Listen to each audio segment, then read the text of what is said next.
ही तर सुरुवात आहे, पण हळूहळू अंदाज येईल तिचा. एकदा काम झालं ना आपलं की त्या पोरीचा पत्ता कसा कट झाला ना हे तिला सुद्धा कळणार नाही.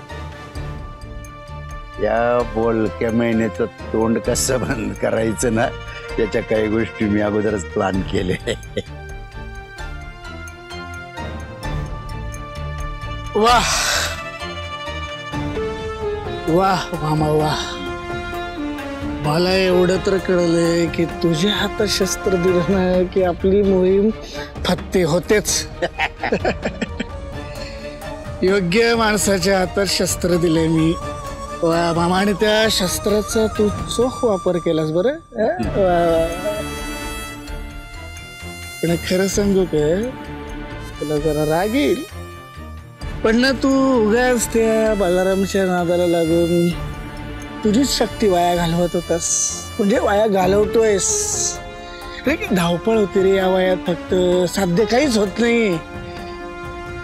आता एकदा तो कमळ्या बैलाट नावाचा आकडा लागला तुम्हाला, पण प्रत्येक वेळी तो लागेल तसं नाही ना. मला तरी वाटतं ना आपली जोडीच बरोबर होती मामा. काय बोलतो? मला सांग, मानेवर सुरी ठेवलेली असल्यावर कोणाची मदत घेणार ना. म्हणून तर बलरामची मदत घ्यावी लागली मला. आणि हेही मान्य कर का आतापर्यंत तू जेवढे डाव खेळलास ते सगळे तोट्यात गेले. बलरामच्या आणि माझ्या एका डावामुळेच आपण फायद्यात आलोय. पूर्वी आपलं काय ठरलं होतं? अर्जुनचा काटा काढायचा. पण आता अर्जुन बरोबर ती सवी पण बोकंडी येऊन बसलीये, आणि ते फक्त तुझ्या डावामुळे. कळतंय?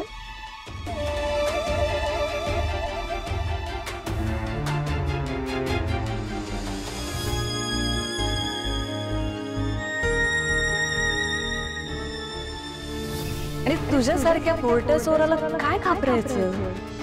तुझा खास सातबारा चाळून घडलाय मी. मला जे हवंय ना ते तुझ्याकडे आधी नाही मिळवलं, म्हणजे जमलं नाही. पण आता ते मी जमवलं.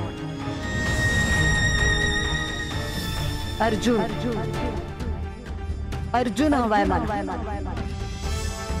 तो फक्त माझा.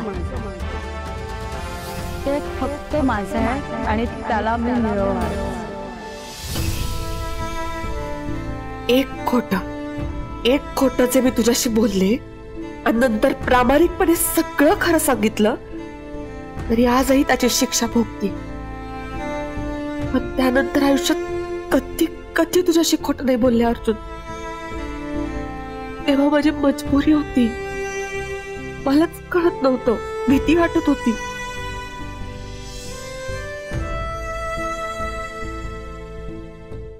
पण आता तर तुझ्या समोरासमोर खरं दाखवून तुलाच बाहुला बनवून जो खोटेपणाचा खेळ चाललाय तो नाही का दिसत तुला? ते सगळं खरं वाटतं? बोलतोस ना खूप लोक बघितले, माणसांची पारख चांगली आहे मला. कुठे गेली ती पारख? आता नाही का तुला ओळखता येते कोण खरंय कोण खोटंय?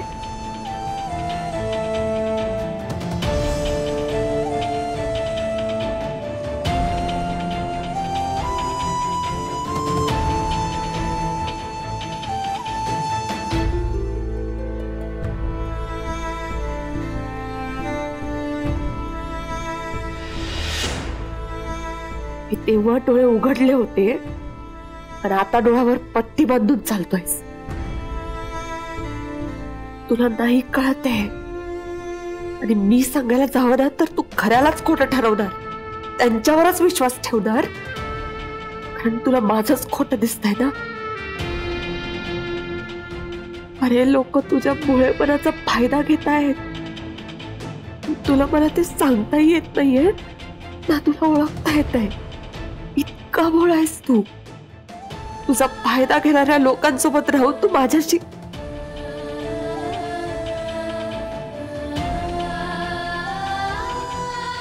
इतकी वाईट आहे का रे मी?